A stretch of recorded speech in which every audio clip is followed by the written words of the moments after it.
The Lions of Little Rock is another book I just finished reading. Believe it or not, just about 50 years ago, black students and white students were not allowed to go to the same schools. I know, weird, right?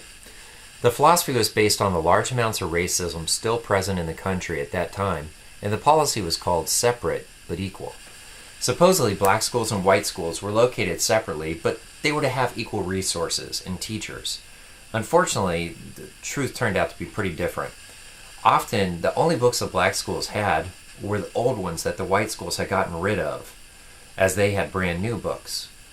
Often the black schools had no heat or not enough desks, while the white schools had no such problems. Then in 1958, the Supreme Court told schools that they had to integrate. Integrate means that black students would finally be able to go to the same schools as the white students.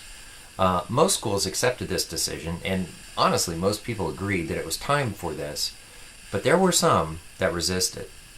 A famous scene in Little Rock, Arkansas involved 9 black students who attended the white high school.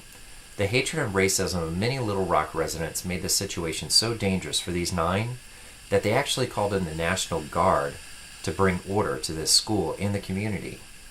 This particular book actually takes place in Little Rock, Arkansas, not during that time, but the year after. And what happened the year after was the people that didn't believe in integration, they were called segregationists, and they believed that black and white students should go to separate schools.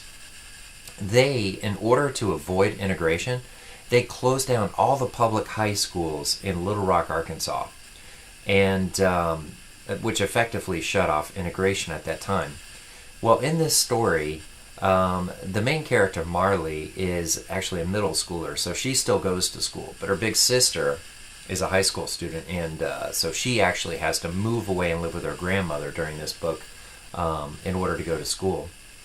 The story focuses on Marley and this new girl, Liz, who comes to school one day in the middle of the school year, and Liz and Marley hit it off. I mean, they become best friends really, really quickly. Liz's strength is Marley's weakness, and Marley's strength is Liz's weakness. They're like a perfect pair. And throughout the course of the story, you learn to respect the friendship and the relationship that these girls build. And then one day, Liz disappears without a trace, and Marley has no idea what happened to her.